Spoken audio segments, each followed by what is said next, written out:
Welcome to the Floriology Institute, online, brought to you by BlueNet. We're delighted to bring to you the following educational video. Let's get this party started, featuring Jackie Lacey, AIFD, CFD, PFCI. In looking at the way the market is going, we felt like if we did not talk a little bit about marketing and how to sell what we're going to see up here, then I would do you a misjustice, because today's market, if we're not selling, then we can't keep our doors open. And it becomes more and more challenging every day. Every corner you turn around, you can buy flowers. You can order them like this. You used to at least have to do this.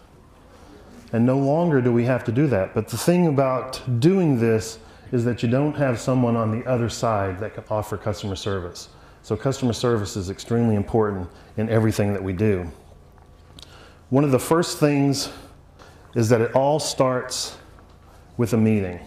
We have to have a meeting with someone, and we have to get the picture in their mind for the celebration that they're trying to create into ours before we can begin to formulate what we might suggest to do.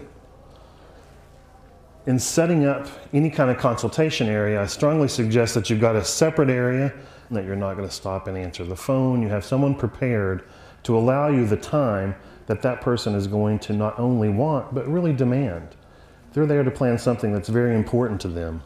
So they want your full attention in planning those, gathering that information to be able to give them as a professional your opinion and your professional guidance on what they should do. So be prepared, and I can't say that enough.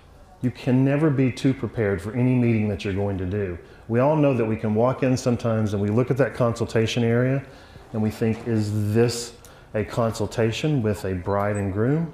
Or is this the first part of the celebration because they happen to bring their maid of honor and their mother-in-law and the aunt and someone they met out in the parking lot? And they're bringing all these people in, and now you've got all those other opinions that you have to work with, in addition to talking with that young lady and young gentleman, sometimes with the whole family. So be prepared that you are not going to be interrupted, that you'll be able to deal with everyone that's there. I can't tell you how many times that I go into a consultation area and there are no flowers. I'm quite certain that most of us sell flowers, or at least we hope that we're selling flowers. And if you're going to do a consultation for a party or an event, I strongly suggest that you put something on the table. If you know a little information about them, then you can put things on the table that are in the color scheme that they're planning on, or you can do something, a different style or a different trend that you would really like to introduce. Do something that's different so that you can show them not only do you do their style, but you can do something different as well. Refreshments are nice, but you're not serving them dinner.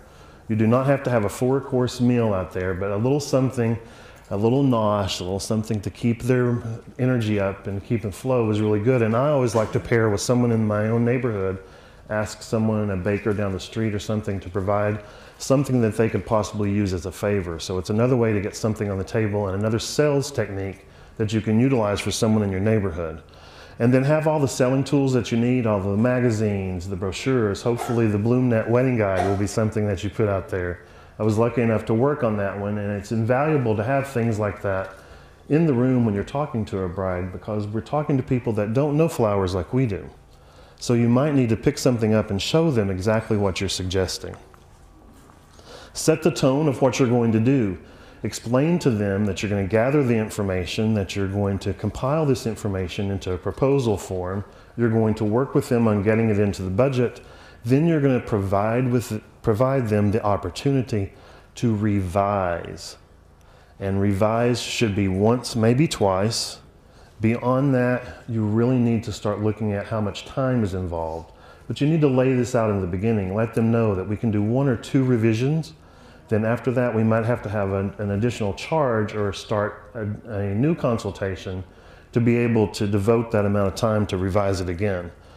And explain to them how you will handle gathering that information and present it to them. And then if you tell them you're going to get them something back in 2 days, 2 weeks, 2 months, do it when you tell them you're going to do it. because they're looking to you as a professional.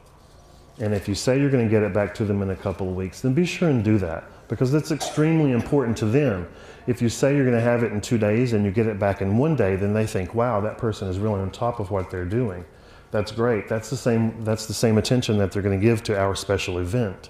And so that's important to set the tone with what you're going to provide for them. Being a part of a professional is to lead as a professional. And part of that is not getting up and answering the phone or going to wait on something. And I know everyone's going to say, but sometimes I might be the only person that's in the store. Then make preparations for that. Have someone else there available to answer the phones, or do your consultations at a certain time during the week. What I found when I started doing that, when I limited the amount of time or the days and times that I would meet with someone for a consultation, suddenly I became the have to go to person. You can only meet with them on Tuesdays between 11 and 3. Let's go ahead and set an appointment to make sure that we can get in there. So you're creating your own need. It's a supply and demand thing. Set those up so that you know at this time someone's going to be there to cover the store or the phones, that you will give them the attention, and you'll be able to meet with them for the entirety of the time that you set aside. Keep control of the consultation. I was sharing with everyone earlier in the hands-on that we did that many times when you're in there and you're talking to that large group of people, suddenly you're talking about how he proposed, or the reason that you chose those particular colors because they were your sorority colors, and oh, it was so great because we had this when we were younger and this was our flower, and that's getting off track. So you want to control the conversation. As you start to drift, work them back to what you're talking about. So bring it back. Handle what's going on so that you're limiting the amount of time that you're devoting to that. And then respond as a professional. And that's getting back to, if you say that you're going to give someone something within 2 weeks, be sure that you're going to provide it to them in that amount of time. Then setting the standard is simply doing what you say you're going to do when you're going to do it.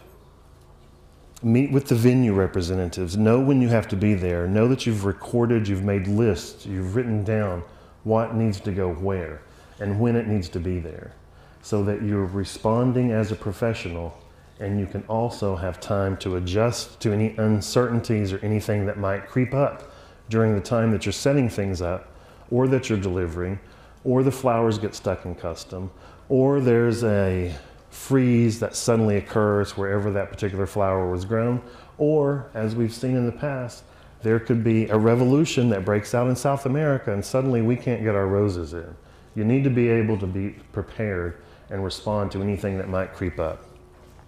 So set the standard of what's going to be seen by doing what you say you're going to do when you're going to do it. Being on time. If you're not at least 5 or 10 minutes early, then you're 10 or 15 minutes late already because you don't know what's going on. Stick to the timeline. Know where you need to be, when you need to be there, and who is going to be responsible for picking it up. And then make your client feel like they're the only person that you're dealing with that day, regardless of whether you have 8 or 9 other weddings that are going on. Because in their mind, theirs is the only one. So make sure that you make them feel like that from beginning to end, so that already they're very happy with the outcome. And then one of the things that I've put in here that I didn't put on the PowerPoint was, if you're not using social media, I strongly suggest you do, because I've started Facebooking to my brides when I buy flowers, when the flowers come in. Look at these beautiful roses that came in. Look how they're opening. Because then earlier in the week, she's already comfortable. Look, my flowers are already there. And she's showing it to everyone, and she's showing them what a professional you are. That little box called the telephone can make or break you. It's amazing the power that that carries, because within seconds, 200 or 300 people can see, good or bad. So be careful. But if you're sharing that with them already earlier in the week, you're setting their mind at ease so that when you arrive on Saturday or Friday, whenever the event may be occurring, when you arrive, they're already happy and excited because they've been part of that all week long. And it only takes a second to post that and send that to them and set their mind at ease. Once the consultation is over, then you want to make sure that you've created a list, you know what you have to do, you've created your procurement, you have talked to the venue and the other vendors, you know when and where everything is going to occur. And then you want to make sure that you drop little notes to the client, either by Facebook or else, I always send one that says, thank you so much for your time and meeting today. As we discussed at the end of the consultation, I'll be getting something back to you in 2 to 3 weeks. At that time, then we'll talk again and decide to go forward or how we're going to respond to it. But make sure that you're including them and you're communicating with them, because no news is not good news when it's to a paying client. They really want to be kept abreast as to what's going on.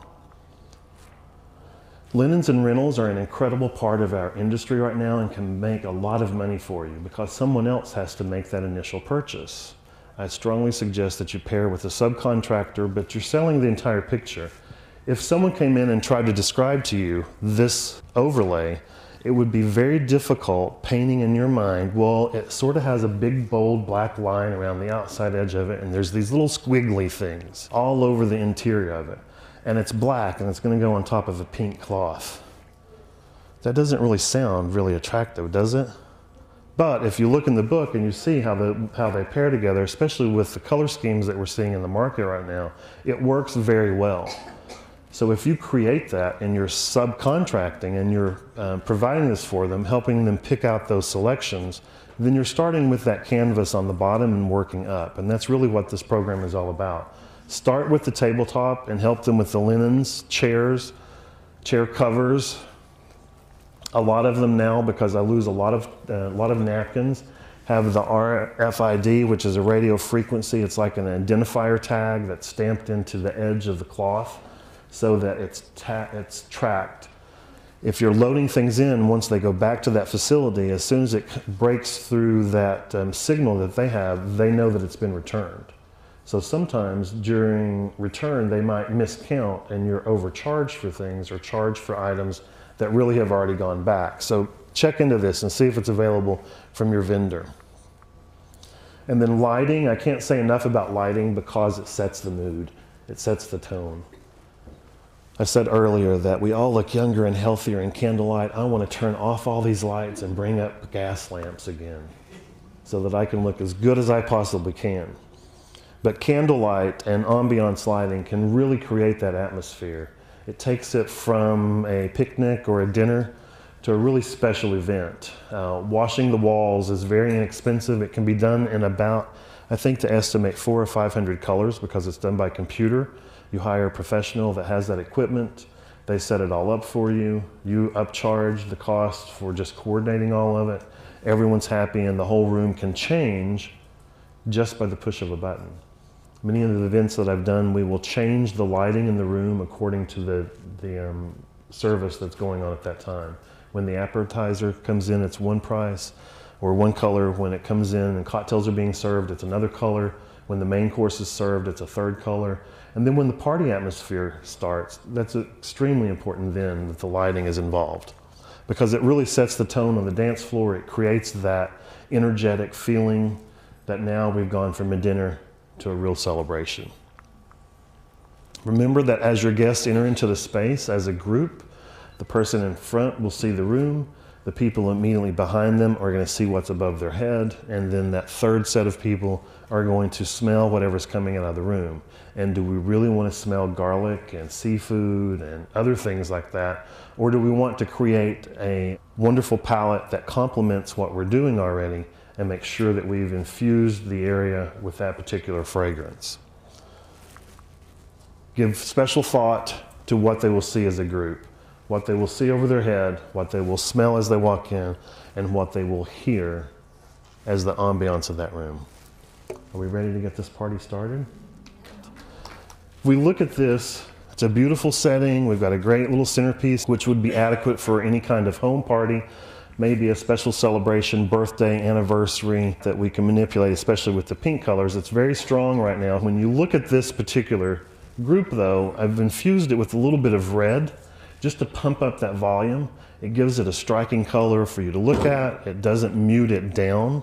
By adding that strong, bold color in there, it changes everything from a simple collection of pink flowers into that next level. I can't say enough about Acolyte. One of the companies in our industry has provided so many fun shapes and colors, things that we can use, that we can bring some of that color to the tabletop, spread it around. Now we don't have to have cords running everywhere. We don't have to have wires on the tabletop. So do some fun things with those cylinders that are in your stock in the back room for every day. We've just put some of those colored beads in here, dropped in one of those little lights that's on a chain that you can pull off. Many times I return to a wedding to pick things up, and people are wearing those. They've dug down in there and ripped them out to see what it is. How is this lit? How is this lighted in here? And they've got them on the dance floor playing with them. A lot of the color that's been infused in here is Accent Decor actually provided us with this color that changed just the clear gels to that beautiful pink, because some of the colors that are available might not quite match what your color palette is. So you want to make sure that you look at other options in order to change that. And I prefer starting with clear and manipulating the color myself. That way I know what the final outcome is going to be and can control it a little better. We keep layering this because our budget happens to be a little bigger than what we first started with. They called up and they found some money. Don't you love that when people find money? I especially want to help them take. But why do we as florists insist on making things harder for ourselves? If it just takes a minute to drop something in there, that can't possibly be enough. But these pink mink protea are great to use in this sort of color palette because we've got that black sort of feather that's on the top. So it's a way to bring that black in with the pink mink protea in there. Plus it's an upscale flower that stands on its own. If we found yet a little more money, then we're going to continue to build on that idea. And this is why I like doing things in clear, because we can keep that clear tucked in the center right there and then keep adding the water, and it almost looks like it's in crushed ice. It gives it a real fun, funky center in there. And just a hand-tied bouquet. I do a lot of hand-tied bouquets, and some of these beads may pop out there. Just because anyone that goes in to set the party up becomes the designer. And you can add that in. And that is probably going to continue to do that while we go. So now we've got movement and action too. Because those are going to continue to swell, and the venue manager is just going to hate you by the end of the night, because those will be everywhere. But people are going to want to pick those up. When anyone, even florists that know what this is, walked in the back room, immediately want to stick their hands in there. Why? What is that about? If we wanted to continue to build on this, because you have from the tabletop to the ceiling, I want to take up as much space as that as I possibly can and add just a little something for your coffee table to take it to that next level and style.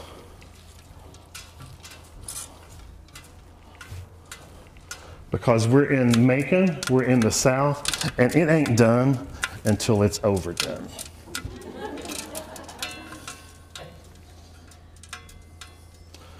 And so now when someone walks into this party, we can see how we took the small concept, we stayed within that same color schemes, and we utilized the money in areas where that made a big difference and changed the entire look of the table each time that we created that.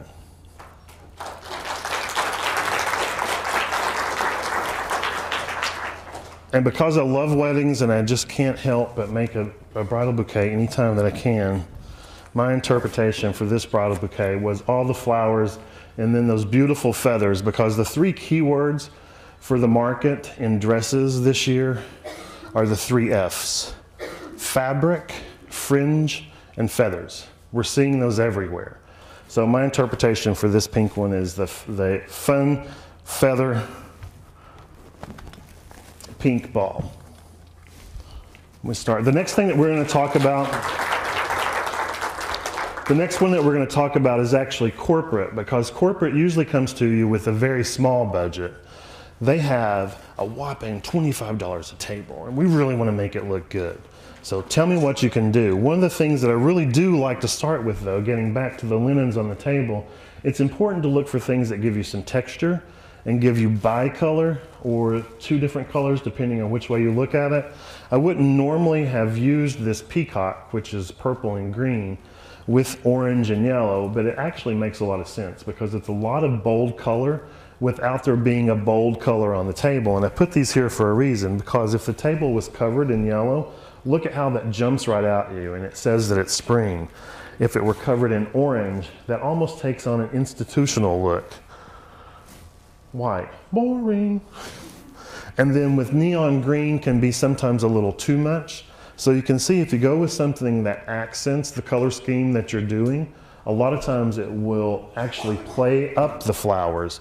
And looking at what we've done on the table here, I love to utilize, repurpose, and recycle anything that I possibly can. We pay for the stem as well as we do for the flower. So all of these have been created out of 3 artichokes, the candles, the container, and there's only 1 flower in each one other than the garbage that we picked up off the floor. It's all of the stems, the equisetum bottoms that we cut off to use in other things. So it's all been recycled and repurposed to create a really nice palette of green and orange, but we're also infusing texture, we're adding interest, and we're creating a look with what we're starting to add on the table. As we've already found out, I love to go all the way to the ceiling, so when they called up with a little extra money for this one,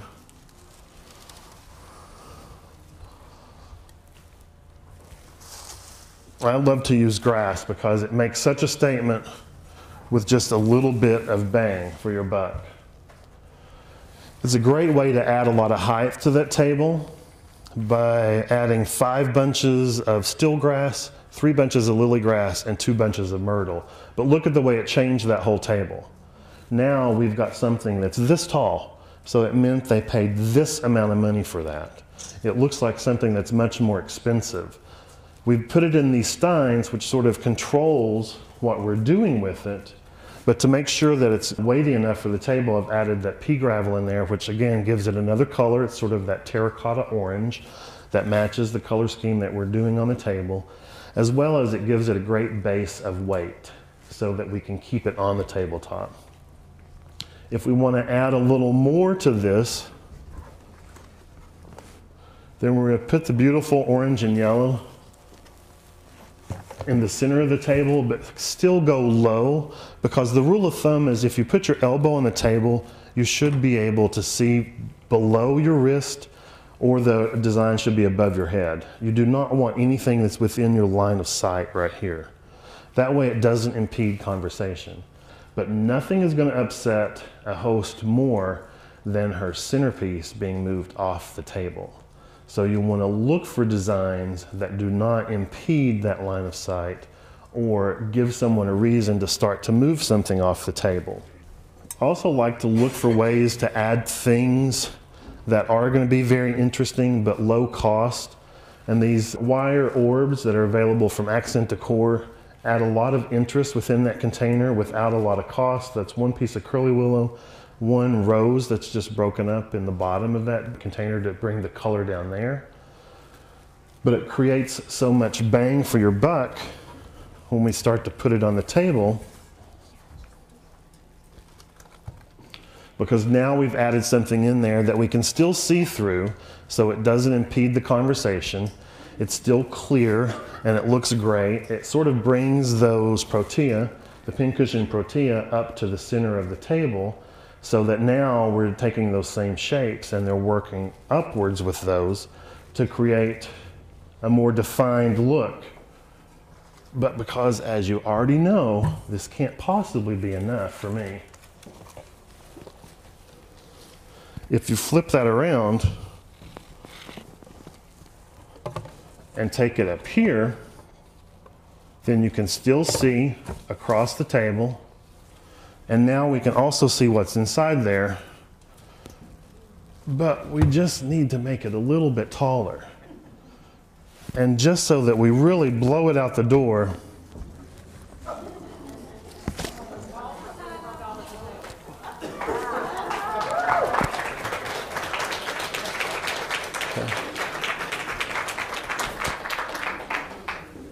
now that makes a statement. they're going to notice this when they walk in the room at a corporate party. I know that a lot of corporate events will not have the budget for this for every table, but if you take the components and you begin to break them down, and you do some of the first design on a portion of the tables, you do some of the tall designs on the other parts of the tables, and maybe only do 3 or 4 of this design in the room. When you walk in the room, because flowers are above your head, it makes the room look like it's full. There's more flowers in there. So you want to make sure that you're utilizing all of that space from the surface to the top as much as you possibly can. So there's our corporate party for tonight.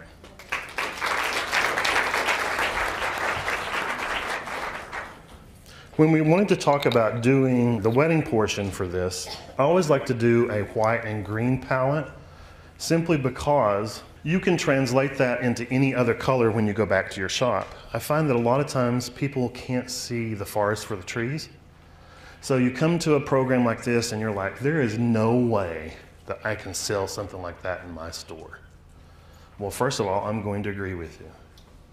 If you've decided that, you won't. But I'm going to challenge you to think about, how can I sell this in my area? How can I do this? How can I show it to someone? Where can I do this at a function where a lot of people would see it and remember it? Because if you saw something like this out, you're going to remember it. You're going to remember, you're probably going to ask the florist that did it or the event planner who was responsible for that. So by creating statements like this, you begin to change the opinion of what you can do. In looking at other events, the reason I do the green and white is because you can take it back and you can change it to red, or you can change it to yellow or pink or blues and purples. But looking at a base color of just green and white, it's easy to see how it can be manipulated in other colors. We started on this particular table with a way that we can sell our jewelry from the back room. A lot of times people buy these beautiful bracelets that are out by Fitz now. I happen to be on the Fitz design team as well as BloomNet and Napco. And I love using these for other times of the year. I use them for Valentine's Day around the neck of a vase. Because if it's Valentine's Day, roses aren't just enough for some women. They need some jewelry too. And if you're in the doghouse, flowers are not going to get you out. But some jewelry might just let her attitude change a little bit. But you need to sell things like this all year long. You can't afford any longer to have things that you just sell for one holiday. They need to be repurposed for a year-round sales. Takes it to a whole new level and changes the whole look. And it doesn't matter whether it might be just something simple like the one that just has some stones on it.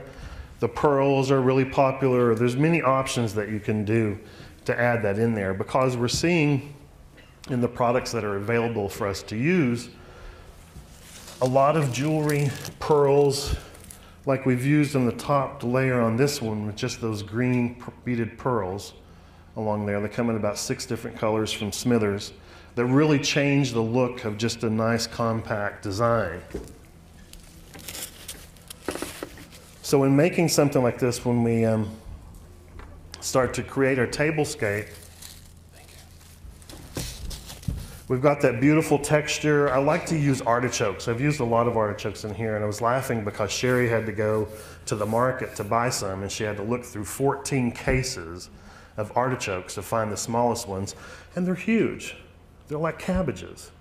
I'm like, Sherry, I'm thinking ornamental artichokes, not enough to provide the entire facility, with some artichoke for a dip for later on, but they're beautiful texture. They have that little purple edge that's on the very tips of them.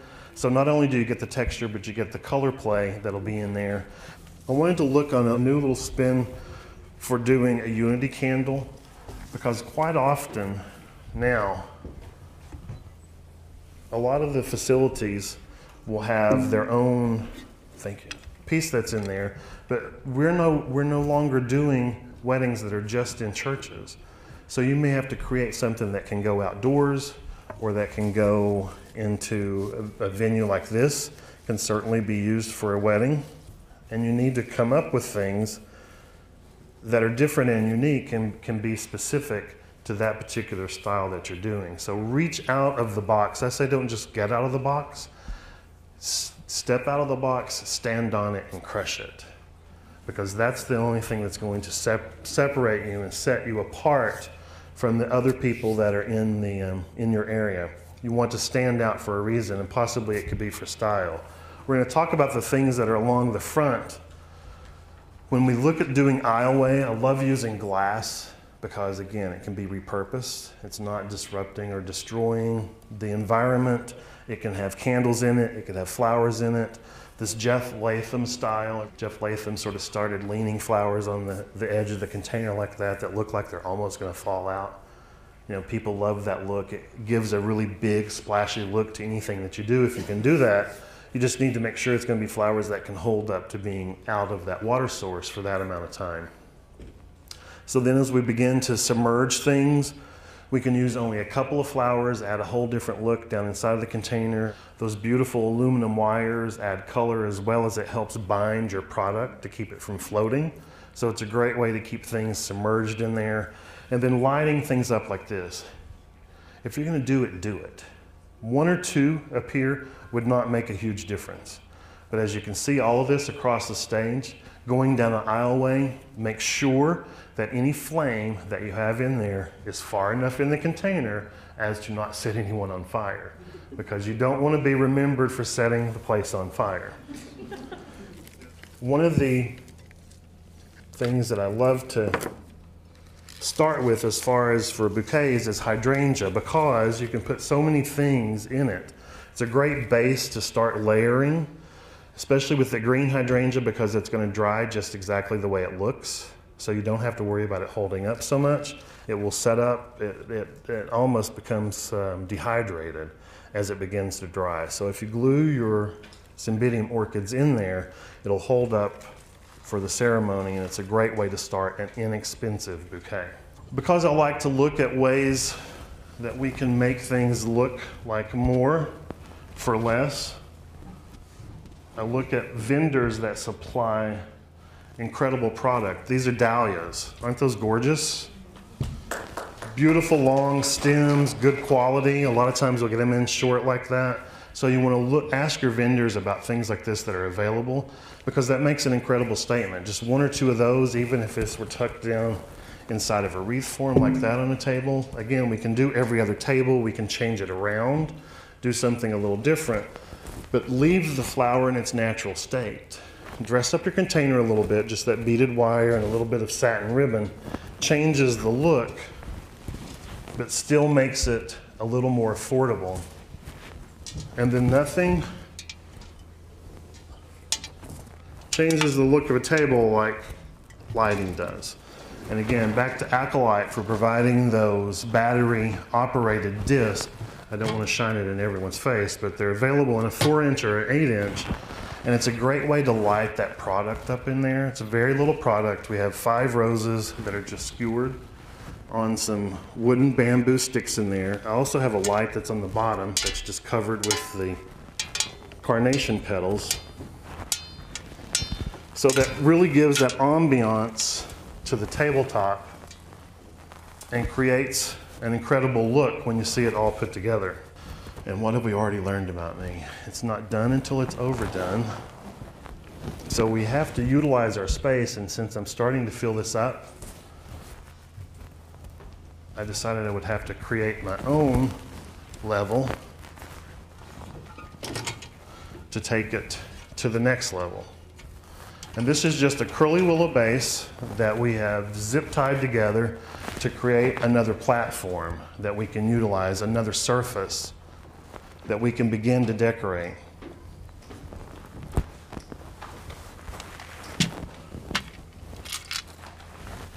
Because you can put your crystals on this just as easily as we had on everything else. It's sort of like that, I call it the shiny quarter effect. If you take a little sparkle and you move it across the room, people are going to look at it, no matter where they are. But I love to add depth and texture to everything that I do, because it creates so much interest without adding a whole ton of money. You can have this ready to be put on, just like we're doing here. We have some orchid blooms that we're throwing on the tabletop to bring in those colors, that beautiful white and green.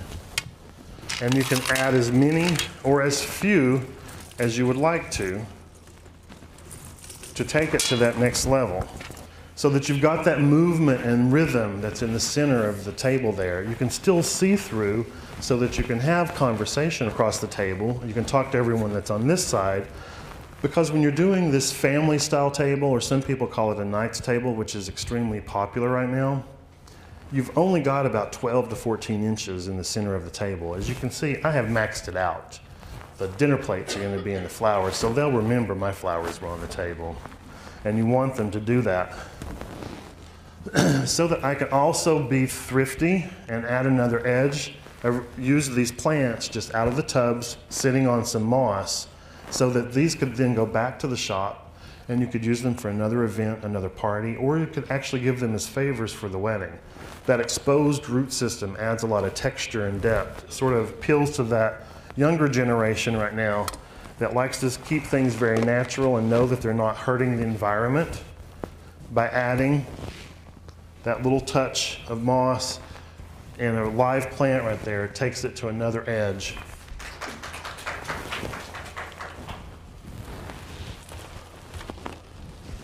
And we're still not overdone enough.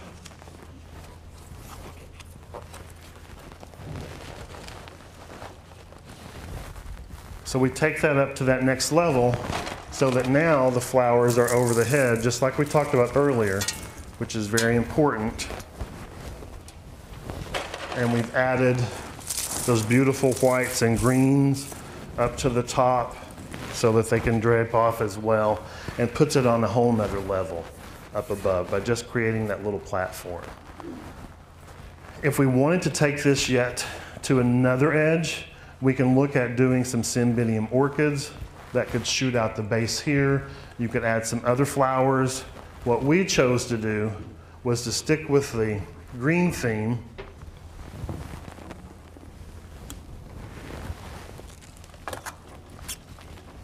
and add the Phalaenopsis plants so that we could take those back to the shop and use them for another event. Or again, they could be used for a favor, go home with the family. When you start to think of concepts like this, I strongly suggest that you don't wait until the night of the event to try something new. Test it in the back. Go through the steps for two reasons. Because you're going to want to see how much labor is involved. I talked about this earlier today. When you're estimating labor, overestimate it every time, because it will take longer than you think. The first time that I sold a beautiful scalloped edge rose petal path on Defusky Island, it was incredible. Ended up on the front cover of Southern Living for that particular year. And I was crying at 3 o'clock in the morning in the shop thinking, why am I gluing down rose petals at 3 in the morning? I could be sitting behind a computer doing something. But it told me, let me know how much labor was involved, so I knew the correct amount to charge for it. As I did that more and more and sold it more times, the labor began to shrink, so my profit began to increase. But I only knew that from doing it time and time again and knowing how much was involved to get that done. Same thing for here. You want to test it, you want to time it, and you want to know what it's going to take to do it. We've got some pedestals back here in the back that I wanted to do something, because I think so many times now we want to create something to mark the ceremony site, and because so many venues are now out of doors, or it's in a museum, it's somewhere in someone's home, and we need to create that altar space. See why you need to practice this?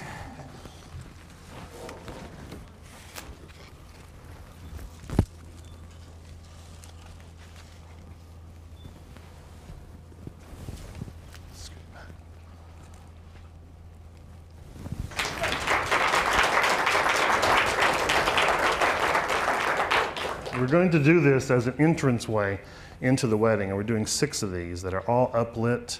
And the orchids are going to be strung like this all along, so it's like you're walking through a rain shower of orchids. as you come into the entrance. You can imagine, again, if we have beautiful music playing, we have those uplights going, we've created the ambiance, we've created the fragrance, we've created the dream. I encourage you to let your passion show through everything that you do. Be passionate. If it's in your head and it's in your heart, it will come out your hands. And that will show up in everything that you do. Hope you've learned one or two things tonight. I've enjoyed so much being here. I could not possibly have done this without Ellis and Sherry helping. It takes a village. Please, let's give them a round of applause. BloomNap, my sponsor. Lisa and I have had the opportunity to work together for 6 years. I believe in the company. I hope that you will stop by and tell them thank you. Pick up the phone and call. Give them the opportunity to talk to you, because without the support of the wire services, this is the first thing that we lose, education. And we need education today. I had someone that had a shop for 42 years, attended one of my classes and said the only reason she was there was because she suddenly learned that she can change with the industry or die with it. And I don't want anyone else to die. We've lost about 625 shops in the Southeast, in your area, a lot. I'm sure you all know someone that has had to close their doors. Continue to seek that education. Call up the vendors and the sponsors. Support your local wholesale. Accent Decor, Fitz Product, all have provided product for this. Please say thank you to them, because that's the only way that we'll be able to continue to do this and continue to reach for that passion. Share that with everyone that you come in contact with. Thank you, Georgia State, so much. I love coming home. I love being here. Hope I see you again soon. And I'll be around all weekend if anyone has any questions at all.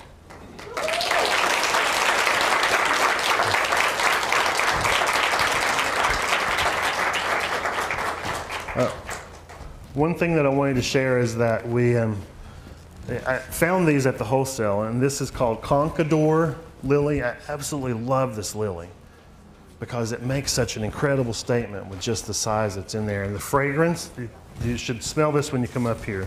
And then I asked Randy to get me a cake because we wanted to be able to celebrate. So we've decorated a little cake for you, and I think they're going to serve that at the reception tonight.